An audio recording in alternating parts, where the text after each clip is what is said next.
Good morning class 7th। आज हम आपके हिंदी साहित्य का, हिंदी लिटरेचर का पाठ 3 चैप्टर 3 का प्रकाश का महत्व नामक पाठ पढ़ेंगे। ठीक है, इसमें जो है बुद्धि के बारे में बताया गया है कि बुद्धिमान इंसान क्या कर सकता है, कम में भी अच्छा काम अपना दिखा सकता है, अपना जो है प्रभाव बता सकता है। ठीक है, तो इसमें बुद्धि के बारे में, विवेक के बारे में बताया गया है कि बुद्धि बड़ी होती है। ठीक है, चैप्टर है आपका प्रकाश का महत्व। चलिए स्टोरी पढ़ते हैं, कहानी पढ़ते हैं। एक समय की बात है, किसी नगर में एक व्यापारी रहता था। उसने संपूर्ण जीवन वस्तुओं का क्रय विक्रय करते समय कठिन परिश्रम किया। परिणाम स्वरूप उसके पास अधिक धन एकत्र हो गया। जैसे जैसे समय बीतता गया, उसके पास अधिक धन बढ़ता गया। ठीक है, एक समय की बात है, एक पुराने समय की बात है। ठीक है, एक स्टोरी है। किसी नगर में, किसी एक स्थान पर एक व्यापारी रहता था, बिजनेसमैन जो व्यापार करते हैं, धंधा करते हैं। ठीक है, कुछ सामान वगैरह का। ठीक है, उसने संपूर्ण जीवन, उसने अपना पूरा जीवन वस्तु यानी कि सामान को क्रय विक्रय, खरीदने में और बेचने में, ठीक है, बहुत कठिन परिश्रम किया। अर्थात बहुत ही कठिन परिश्रम, बहुत ही मेहनत करके वह सामान को बेचता था और खरीदता था, और इसी में उसने अपना पूरा जीवन व्यतीत कर दिया, लगा दिया। ठीक है, तो आप अगर किसी काम को शिद्दत से करोगे, मन लगाकर करोगे, तो क्या होगा, उसका परिणाम तो अच्छा ही होगा। ठीक है, तो ऐसे ही परिणाम स्वरूप उस व्यापारी के पास बहुत सारा धन इकट्ठा हो गया, बहुत ज़्यादा वह धनवान हो गया, अमीर हो गया। जैसे जैसे समय बीतता गया, उसके पास धन और बढ़ता गया। तो अर्थात जैसे जैसे समय बीत रहा था और वह, उसका मेहनत जो है वो बढ़ता जा रहा था, उसका लगन बढ़ता जा रहा था, तो वो और धनी होता जा रहा और अमीर बनता जा रहा था। उसके पास और ज़्यादा पैसे आ रहे थे। परंतु कुछ समय से वह अपनी अस्वस्थता के कारण उदास रहने लगा था। देखिए, स्वाभाविक है, आपके पास सुविधा जब हो जाएगी तो हो सकता है किसी कारण से आपका स्वास्थ्य खराब हो जाए और आपको वह सब लगे कि अरे अब इसका क्या होगा। ठीक है, तो वह कुछ समय से बीमार रहने लगा और बीमारी के कारण वह दुखी रहने लगा। उसे लग रहा था कि अब वह अधिक समय तक इस संसार में न टिक पाएगा। उस व्यापारी को लगता था कि वह ज़्यादा दिन इस संसार में, इस जगत में नहीं जी पाएगा, नहीं रह पाएगा। वह सोचने लगा कि कड़ी मेहनत से प्राप्त इस धन का क्या किया जाए। वह दिन रात सोचने लगा, ये कह मतलब दिमाग में अपने लगाने लगा कि मैंने इतनी मेहनत करके इतना रुपया कमाया है, इस रुपए का क्या होगा, आखिर इस रुपए का क्या क्या दशा होगी। ठीक है, उसके 2 पुत्र थे, 2 बेटे थे। उसने दृढ़ निश्चय किया कि धन दोनों पुत्रों में नहीं बांटेगा, बल्कि समस्त धन उस पुत्र को देगा जो स्वयं को एक दूसरे से अधिक बुद्धिमान सिद्ध करेगा। वह जो व्यापारी था, धनिक व्यापारी, उसने संकल्प किया, दृढ़ निश्चय किया, संकल्प किया कि वह जो धन एकत्रित किया है, वह जो रुपया एकत्रित किया है, संपत्ति एकत्रित किया है, वह अपने दोनों बेटों को नहीं बांटेगा, वरन वह उस बेटे को वह धन देगा जो बहुत ही बुद्धिमान, विवेकशील होगा और अपनी बुद्धिमानी को साबित करेगा। सिद्ध करना मतलब साबित करना। अब समस्या यह थी कि यह कैसे जाने कि कौन अधिक बुद्धिमान है। तो वह व्यापारी सोचने लगा कि मुझे कैसे पता चलेगा कि मेरा कौन सा बेटा समझदार है। उसने इस समस्या को सुलझाने के लिए उनकी परीक्षा लेने का निर्णय किया। उसने यह मतलब युक्ति लगाई, यह सोचा कि क्यों ना मैं इन लोगों का एग्ज़ाम लूँ, परीक्षा लूँ, और देखते हैं कि ये एग्ज़ाम में कौन सफल होता है, परीक्षा में कौन सफल होता है। उसने दोनों पुत्रों को अपने पास बुलाकर कहा, ये 2 रुपए हैं, मैं चाहता हूँ कि दोनों 1-1 रुपया ले लो और अलग अलग बाजार में जाकर कोई ऐसी चीज़ लाओ जो इस घर को भर दे। ध्यान रहे तुम्हें 1 रुपये से अधिक खर्च नहीं करने हैं। वह अपने दोनों बेटों को बुलाया और उन्हें 2 रुपया दिया, ठीक है, और कहा कि मैं चाहता हूँ कि तुम बाजार जाकर 1-1 रुपया का कोई ऐसा सामान ले आओ जिससे यह घर जो है वह भरा लगे, भरा भरा लगे। जो भी तुम सामान लाओगे, वस्तु लाओगे, वह ऐसी होनी चाहिए कि पूरा घर भरा लगे, ठीक है। और 1 रुपया से ज़्यादा खर्चा नहीं करना। ये नहीं कि तुम अपने पास रखे हो, मैंने तुम्हें 1 रुपया दे दिया तो तुम अपने पास कुछ रुपया रखे हो या उधार वगैरह जो भी हो लगा करके तुम कुछ और ऐसी सामान ले आओ जिससे पूरा घर भर जाए। तो अपनी तरफ से तुमको कुछ नहीं लगाना है, बस मेरे दिए हुए इस 1 रुपये को खर्च करके कोई ऐसी सामग्री लानी है जिससे कि पूरा घर भरा भरा लगे। दोनों पुत्रों ने उसकी ओर ऐसे देखा मानो वह पागल हो गया है।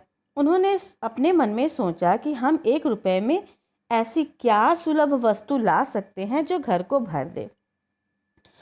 उस व्यापारी के दोनों बेटे उस व्यापारी को देखकर, अपने पिता को देखकर यह अनुमान लगाते हैं कि कहीं मेरे पिताजी पगला तो नहीं गए हैं, उनकी बुद्धि तो नहीं खिसक गई है। कैसे वो 1 रुपया में आसानी से, सुलभ मतलब आसानी से कोई ऐसे सामान को ले आए, ऐसे वस्तु को ले आए कि उससे घर भरा भरा लगे। वे रुपया लेना नहीं चाहते थे, परंतु वृद्ध ने उनसे अपने आदेशानुसार कार्य करने के लिए जोर दिया। उनके पुत्र वह रुपया नहीं लेना चाहते थे क्योंकि उन्हें लगा कि इस 1 रुपये का वह कुछ भी नहीं कर सकते हैं, लेकिन पिता की आज्ञा थी, सो जोर लगाकर पिता ने कहा कि तुम मेरी आज्ञा का पालन करो और इस काम को करो। उसने कहा तुम जाओ और इस काम में अधिक समय मत लगाना, मुझे आशा है कि कुछ ही दिनों में तुम वापस आ जाओगे। पिता ने आज्ञा दी और कहा कि तुम लोग जाओ, ठीक है, और मुझे लग रहा है, इतना मुझे विश्वास है कि तुम कुछ ही दिन में इस समस्या का समाधान करके, यानी कि मेरी इच्छा को पूरी करोगे। ऐसा कोई बुद्धिमानी वाला काम करोगे जिससे मुझे संतुष्टि होगी और मेरा अपना असली वारिस मुझे मिल जाएगा, अर्थात मुझे ऐसा पुत्र, तुम दोनों में से कोई ऐसा पुत्र मुझे मिल जाएगा जो समझदार होगा और मेरे विश्वास पे खरा उतरेगा। दोनों भाइयों ने 1-1 रुपया लिया और चल दिए। पहला युवक बाजार में इधर उधर फिरता रहा, परंतु उसको कुछ भी ऐसा ना मिला जिससे उसके उद्देश्य की पूर्ति हो सके। जो पहला वाला भाई था वह खूब घूमा, लेकिन उसे कुछ भी ऐसा नहीं मिला जो उसके घर को भर सके। उसे अधिकाधिक विश्वास होता जा रहा था कि उसके पिता की मानसिक स्थिति ठीक नहीं है। इसी कारण 1 रुपये से घर भर जाने वाली वस्तु के खरीदने की बात कहते। वह अपने पिता को सोच रहा था कि मेरे पिताजी लग रहा है पागल हो गए हैं, और उसे यह यकीन होता जा रहा था कि मेरे पिता ने मुझे गलत आदेश दिया है और ऐसी कोई वस्तु ही नहीं है जिससे पूरा घर भर सके। ठीक है, वह लग रहा है उनका दिमाग खराब हो गया है। वह निराश होकर अपना खोज का कार्य छोड़ने ही वाला था कि उसे भूसे से लदी एक बैलगाड़ी दिखी। ठीक है, वह उदास हो गया और सोचा कि नहीं, अब मैं इस काम में अपना समय बर्बाद नहीं करूँगा। तभी अचानक उसे भूसा मतलब जो गैया लोग खाती हैं, गैया बैल और भैंस लोग, ठीक है, जानवर लोग, तो वही भूसा जो है लदी हुई एक बैलगाड़ी दिखी। बैलगाड़ी किसे कहते हैं? जिस गाड़ी को 2 पहिए लगे होते हैं या 4 पहिए लगे होते हैं, आगे 2 बैल होते हैं, उनको खींचते हैं, उसको बैलगाड़ी बोलते हैं। ठीक है, तो उसने ये भूसे वाली गाड़ी देखी तो उसे कुछ आशा प्रतीत हुई। उसके मन में एक आशा की किरण जग गई। वह कुछ खुश हो गया, उत्साह में आ गया। मैं नहीं जानता कि 1 रुपये में कितना भूसा खरीदूंगा। अब वो सोच रहा है कि पता नहीं 1 रुपये में कितना भूसा मिलेगा। वह गाड़ी वाले के पास गया और भूसे की कीमत के विषय में पूछताछ की। कितने, हम लोग भी तो करते हैं, दुकान पे जाते हैं तो कितने का दोगे वगैरह, कम बेसी जो भी हो अपना बार्गेनिंग करते हैं। तो कीमत के विषय में पूछा, दाम के विषय में। कीमत पर काफ़ी मोल भाव हुआ, काफ़ी बातचीत हुई। परंतु अंत में यह सारा भूसा 1 रुपये में खरीदने में सफल हो गया। परंतु वह भाई था, वह 1 ही रुपये में सारा भूसा खरीदने में सफल हो गया, उसे सफलता मिली। ठीक है, भूसे से लदी उस गाड़ी को वह घर लिया लाया। पिता घर पर ही थे, बड़ी आशा से उसने घर में भूसे का ढेर लगाया। घर में उसके पिताजी थे और उसको काफ़ी यकीन था कि इस भूसे से घर भर जाएगा। जब भूसा घर के भीतर आ गया तो उसने पाया कि पूरे घर को भर देने की बात तो अलग थी, वह तो फर्श भी नहीं ढक सका। पिता सब कुछ देख रहे थे। जब दूसरा पुत्र रुपया लेकर बाहर निकला तो वह सीधा बाजार नहीं गया। ऐसा करने की अपेक्षा वह बैठ गया और सोचने लगा। बहुत देर तक बैठा सोचता रहा कि 1 रुपये में क्या खरीद पाना संभव है। अंत में शाम के समय उसके मस्तिष्क में एक विचार आया।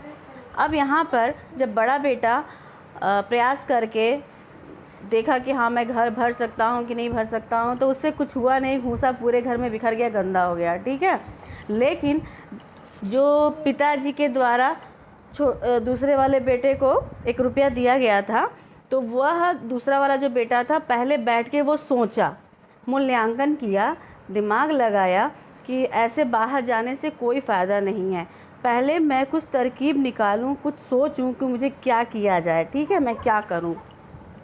तो वह बैठ गया और सोचने लगा कि मतलब क्या किया जाए। काफ़ी देर, बहुत देर तक वह सोचा, मनन किया, चिंतन किया कि 1 रुपया में मुझे क्या मिल सकता है जिससे मैं अपना पूरा घर भर सकूं। ठीक है, जब वह बहुत सोचा, सोचने के बाद उसके दिमाग में एक विचार आया। ठीक है, कि मतलब उसको तरकीब मिल गई कि मैं क्या कर सकता हूँ जिससे मेरे पिताजी की इच्छा पूरी हो जाए। और वह जो है 1 रुपये को लेकर वह तेज़ी से बाज़ार की ओर गया और उस दुकान पर पहुँचा जहाँ मोमबत्तियाँ बिकती थीं। जब आपको कोई तरकीब समझ में आ जाती है, आपको कोई आइडिया मिल जाता है, तो आप क्या करते हो? डायरेक्ट पहुँचते हो सीधे दुकान पर। जिस भी चीज़ के लिए आप सोच रहे हो वही वह उनका दूसरा बेटा करता है। जब उसको तरकीब और आइडिया समझ में आ जाता है तो वह तेज़ी से बहुत जल्दी बाज़ार जाता है और जाकर वहाँ पर क्या करता है, मोमबत्तियों वाले दुकान पे पहुँच जाता है जहाँ पर मोमबत्तियाँ बेची जाती थी, खरीदी जाती थी। उसने अपना 1 रुपया मोमबत्तियों पर खर्च कर दिया, जिससे उसे काफ़ी संख्या में मोमबत्तियाँ मिल गईं। वह जो उसके पिता ने उसे 1 रुपया दिया था, दूसरे वाले पुत्र को, उस 1 रुपये से उसने ढेर सारी, बहुत सारी मोमबत्तियाँ खरीदी। अब चूँकि सिर्फ मोमबत्तियाँ खरीदनी थी तो 1 रुपया में उसे बहुत सारी मोमबत्तियाँ मिल गईं। जैसे कि बड़े भाई ने भूसा खरीदा, तो भूसा ना सस्ता नहीं मिलता है, थोड़ा महंगा मिलता है। ठीक है, तो वह 1 रुपये में भूसा खरीदा, घर नहीं भर पाया। यह क्या किया, मोमबत्तियाँ खरीदा। ठीक है, मोमबत्ती बहुत ज़्यादा मिल गया उसे, अंदाजे से काफ़ी ज़्यादा मिल गया। वह मोमबत्तियाँ लेकर घर लौटा। वह क्या किया, जितनी भी कैंडल, जितनी भी मोमबत्तियाँ लिया था वह लेकर के वो अपने घर को वापस आ गया। जब वह घर पहुंचा तो उसका बड़ा भाई बेचैनी से खड़ा सामने फर्श पर फैले भूसे की ओर देख रहा था। जब दूसरा वाला भाई घर आया तो उसने क्या देखा कि उसका जो बड़ा भाई है वह पूरे घर में भूसा बिखरा करके और बहुत ही अशांत मन से भूसे को बैठ करके देख रहा था और सोच रहा था कि क्या किया जाए। अब उसी समय शाम होने लगी, अंधेरा होने लगा। देखते हो, देखते ही देखते शाम हो जाती है, अंधेरा होने लगता है।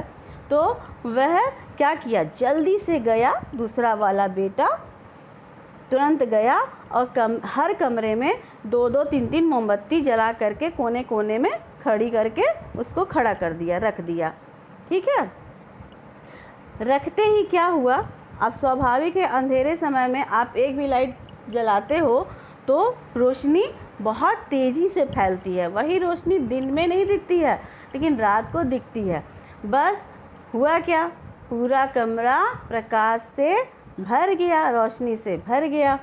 उसका पिता बहुत खुश हुआ, उसका पिता उससे बहुत खुश हुआ और बोला, मेरे बेटे, तुमने वास्तव में बुद्धिमत्ता दिखाई है। मैं अपना सारा धन तुम्हें सौंपने को तैयार हूँ। उसका पिता उसकी यह जो है तरकीब देख करके, उसका यह आइडिया देख करके सोचा कि अरे यही मेरा बुद्धिमान बेटा है और यही खरा उतरा मेरे विश्वास पर। क्यों? क्योंकि इसने बिल्कुल एक अलग तरह का काम किया और कम पैसे में ही ऐसा काम किया जो सीधे सामने दिख रहा है, बिल्कुल प्रत्यक्ष। तो प्रत्यक्ष को प्रमाण क्या, वही बात है। तो उसने प्रमाणित कर दिया उसके दूसरे बेटे ने कि वह लायक है, बुद्धिमान है और विवेकी है और अपने पिता द्वारा अर्जित संपत्ति का सही इस्तेमाल कर सकता है। तो आपने इस कहानी में क्या समझा? दो बच्चे रहते हैं,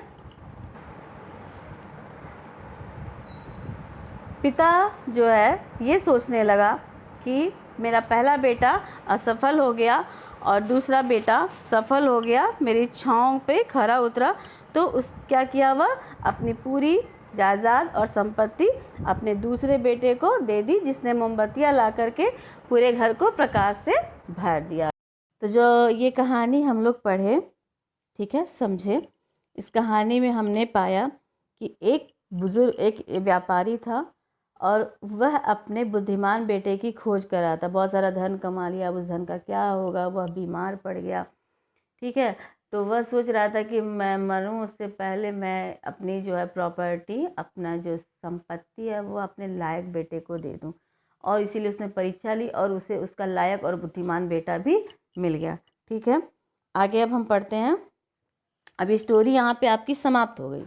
अब यहाँ पे आप और हम जैसे लोगों के लिए जो है आपके कहानीकार जो है यह आइडिया दिए हैं, हम लोगों को समझाए हैं, निवेदन भी किए हैं, ठीक है। तो ध्यान दीजिए कि हमें क्या करना चाहिए। इस प्रकार हम सभी एक बड़े घर में रहते हैं जिसे भारतवर्ष कहते हैं।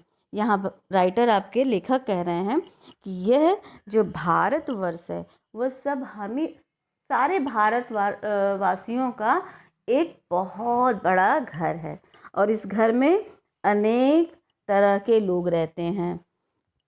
प्रत्येक को कुछ को 1 रुपया, कुछ को 2 रुपया और कुछ को 3 और कुछ को तो उससे भी अधिक रुपए दिए गए हैं, ठीक है।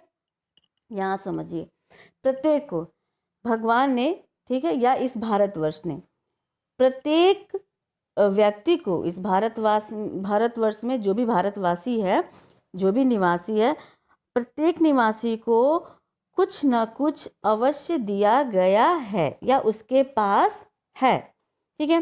किसी के पास 1 रुपया है, किसी के पास 2 रुपया है, किसी के पास 3 रुपया है। कहने का अर्थ है किसी के पास कम रुपया है, उसकी आर्थिक स्थिति बहुत अच्छी नहीं है। किसी के पास उससे थोड़ा ज़्यादा है, किसी के पास उससे थोड़ा और ज़्यादा है और किसी के पास तो इतना ज़्यादा है कि वह बहुत बड़ा धनवान व्यक्ति है या अमीर व्यक्ति है।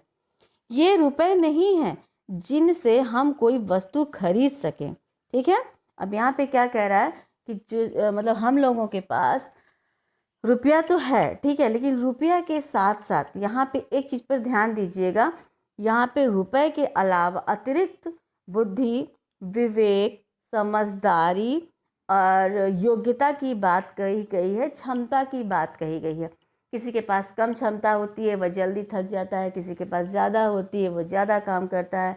ऐसे ही जिन लोगों के पास कम पैसा होता है उसके बावजूद वह अपने देश के लिए, अपने समाज के लिए ज़्यादा कर गुजरने को तैयार रहते हैं। किसी के पास ज़्यादा रुपया होता है फिर भी वह किसी की मदद नहीं करना चाहते हैं। इसके विपरीत ऐसा होता है कि जिसके पास बहुत ज़्यादा कुछ है, जो भी है, धन है, संपदा है, शक्ति है, बुद्धि है, तो अपने विवेक से, अपने उन सारी शक्तियों से देश की अच्छी सेवा करते हैं, ठीक है। तो ये रुपए नहीं हैं जिन्हें हम वस्तु खरीद सके, अपितु ये हमारी विभिन्न शक्तियाँ हैं जो हमें दी गई हैं। कौन दिया है हमको? हमारा भगवान दिया है। कैसी शक्ति? सोचने की, सोचने की शक्ति, बुद्धिमानी की, कि हम अपने योग्यता से, अपने क्षमता से, अपनी शक्ति से अपने देश को किस प्रकार से लाभान्वित कर सकते हैं, उन्हें लाभ पहुंचा सकते हैं। हम में से प्रत्येक के पास शारीरिक शक्ति है, अर्थात क्या हम लोग शरीर से बहुत ही शक्तिशाली हैं, मजबूत हैं। किसी के पास बौद्धिक योग्यता है, कोई बहुत ही बुद्धिमान है, विवेकशील है, और किसी के पास चारित्रिक बल है। चारित्रिक बल मतलब आपका कैरेक्टर, आपका चरित्र, आप कितने अच्छे हो, झूठ वगैरह नहीं बोलते हो, किसी के प्रति बुरी भावना नहीं रखते हैं, चोरी और गलत चीज़ों में संलिप्त नहीं रहते हैं, ठीक है, वह भी एक बहुत बड़ी बात होती है, बहुत बड़ी, यानी कि हम में से प्रत्येक के पास शक्ति है, समय और बुद्धि है जिनका प्रयोग किया जा सकता है। यदि हम अच्छे नागरिक बनना चाहें तो हमें अपनी शक्तियों और योग्यताओं को अपने देश के कोने कोने में प्रकाश फैलाने के काम में लगा देना चाहिए, अर्थात हम स्वयं को देश की सेवा करने में लगा दें। यहाँ लेखक आपको संदेश देना चाहते हैं कि आपके पास जिस भी प्रकार की शक्ति है, बौद्धिक शक्ति यानी आप बहुत बुद्धिमान हो, तो ऐसे ऐसे प्रयोग करो, ऐसे ऐसे कार्य करो जिससे देश को फ़ायदा पहुँचे, उसको लाभ हो। आपके पास शारीरिक शक्ति है, उसमें भी आप अपने शरीर के बल पर, अपनी शारीरिक शक्ति के बल पर ऐसे ऐसे काम कर सकते हो, ठीक है, जिससे आपके देश की उन्नति हो। और चारित्रिक बल है, चारित्र यानी कि आप इतने अपने पावर, आत्मबली हो कि कोई भी गलत काम न करोगे और न किसी को करने दोगे। तो लेखक का कहना है कि हमारे पास शक्तियाँ ही शक्तियाँ हैं, लेकिन हम इन शक्तियों का सही उपयोग करेंगे और अपने देश के आगे बढ़ाने में, देश को आगे बढ़ाने में इन शक्तियों का सही ढंग से, सही तरीके से प्रयोग करेंगे, तब हम एक अच्छे नागरिक बन सकते हैं, अच्छे देशवासी बन सकते हैं, अच्छे भारतवासी बन सकते हैं, ठीक है। स्वयं को देश की सेवा में लगा दें। एग्जाम्पल के लिए देखिए, एक अच्छा लेखक अच्छी कहानी लिख करके या अच्छा कवि अच्छी कविता लिख करके हम देशवासियों को क्या करते हैं, अंदर से जगाते हैं, हमारे अंदर छुपे गुणों को जो है निखारते हैं। सत्य के में कविता लिख के झूठ नहीं बोलना है, मेहनत के लिए, कड़ी मेहनत के लिए, धैर्य के लिए, इन सब की कविता लिख करके वह हम बच्चों को बचपन से ही गुणों से भरने का प्रयास करते हैं कि कल को हम अच्छे अगर देशवासी बने, किसी अच्छी जॉब को प्राप्त करें, या कहीं आप कोई अधिकारी बनो तो ऐसे अधिकारी बनो कि आप अपने देश को फ़ायदा ही पहुंचाओ, नुकसान ना पहुंचाओ। क्योंकि अगर हम पुलिस में जाते हैं, अगर हम अधिकारी बनते हैं, अगर हम नेता बनते हैं, हम डॉक्टर बनते हैं, हम इंजीनियर बनते हैं, हम टीचर बनते हैं, हम कुछ भी अगर अच्छा पोस्ट ग्रहण करते हैं, तो उस पोस्ट का लाभ हमारे देश को होना चाहिए, दूसरे को नहीं, किसी दुश्मन को नहीं, किसी विदेशी को नहीं, जब तक हमारा देश ना चाहे तब तक। कहने का तात्पर्य यह है कि आप अपने देश को अपने गुणों से लाभ पहुंचाएंगे, नुकसान नहीं पहुंचाएंगे। जब तक हम विद्यालय में हैं तब तक हमें स्वयं को अच्छी शिक्षा से शिक्षित करना चाहिए। हम जब भी स्कूली पढ़ाई यानी कि अपने स्कूल में पढ़ाई करते हैं, अपने विद्यालय में पढ़ाई करते हैं, तब तक जो भी हमारे अध्यापक या अध्यापिकाएं हमको अच्छी बात बताती हैं, हमें उन्हें ग्रहण करना चाहिए और अपने जीवन में उतारना चाहिए। अच्छे नागरिक के गुण विकसित करने चाहिए। वो हमें जो भी अच्छी बात बताते हैं कि हमें झूठ नहीं बोलना चाहिए, हमें सच बोलना चाहिए, हमें लोगों की सहायता करनी चाहिए, हमें बड़ों का आदर करना चाहिए, हमें किसी के साथ भी बुरा व्यवहार नहीं करना चाहिए। तो ये सारे गुणों को ला करके अपने अंदर संगठित करके उसका उपयोग करना चाहिए, उसको अपने जीवन में उतारना चाहिए। ऐसा करने पर हम जब विद्यालय और घर से बाहर निकलकर अपने देश के विभिन्न भागों में जाएंगे तो उससे अच्छी नागरिकता के प्रकाश से भरने में समर्थ होंगे। कहने का मतलब, जब हम ये गुण ग्रहण किए और हम एक अच्छे टीचर ही बने, एक अच्छे अध्यापक बने, मैं अध्यापक हूँ तो अध्यापक की ही बात करूँगी, हम एक अच्छा अध्यापक बने, तो हम जहाँ भी अपने देश के बाहर भी अगर हम टीचिंग करने के लिए जाते हैं तो हम इन गुणों को क्या करेंगे, फैलाएंगे, बताएंगे वहाँ के लोगों को, तो वो वहाँ अगर हम अच्छा व्यवहार करते हैं लोगों के साथ, तो इससे क्या होगा, हमारे देश का प्रभाव जमेगा और लोग जानेंगे कि हाँ, हमारे देश की सभ्यता और संस्कृति क्या है। अगर हम डॉक्टर हैं तो हम डॉक्टर बनकर अगर किसी देश में जाते हैं, हम वैज्ञानिक बनकर किसी देश में जाते हैं, हम राजदूत बनकर जाते हैं, हम नेता बनकर जाते हैं, तो अगर हम अपने अंदर बुराई भरे हुए हैं तो हम वहाँ पे बुराई तो दिखाएंगे, और अगर हम अपने अंदर अच्छाई भरे हैं और अगर हम अच्छा करेंगे तो हमारे माता पिता, हमारे गुरु, हमारे देश का नाम ऊंचा होगा, उनका गौरव फैलेगा, प्रकाशित होगा। तो कहने का तात्पर्य यह है कि हम सभी लोगों को जो भी हमारे अंदर गुण है, 1 पैसा 2 पैसा 4 पैसा 3 पैसा जो भी हो, कम हो या ज़्यादा हो, उसको हम निखारेंगे, उसको हम बाहर निकालेंगे, अपने साथ साथ अपने घर, अपने मोहल्ले, अपने सिटी, अपने देश और यहाँ तक कि संसार को भी उससे लाभान्वित करेंगे, उससे उसको फ़ायदा पहुँचाएंगे। जैसे कि आप लोग जानते हैं कि हमारे देश में जितने भी ऋषि मुनि, हमारे देशवासी, ठीक है, हुए हैं, हमारे सैनिक क्या करते हैं, अगर ये सैनिक अपने जान पर खेल करके हमारे देश की रक्षा कर रहे हैं, ठीक है, अगर ये ऐसा ना करे तो फिर हमारे देश का क्या होगा, सोचिए, हमारा देश सुरक्षित नहीं रहेगा। कहने का तात्पर्य यह है कि हमें अपने देश की सेवा के लिए हर पल, हर समय, हर क्षण तत्पर रहना चाहिए। इस कहानी से आपको यही शिक्षा मिलती है कि जैसे उस लड़के ने मोमबत्ती को जलाकर अपने घर को प्रकाशित किया, वैसे ही आप अपने गुणों को उजागर करके, अच्छाइयों को बढ़ा करके, अपने अंदर की बुराइयों का नाश करके आप अपने देश का नाम प्रकाशित करेंगे, उजाला करेंगे, फैलाएंगे। आज के लिए इतना ही, धन्यवाद।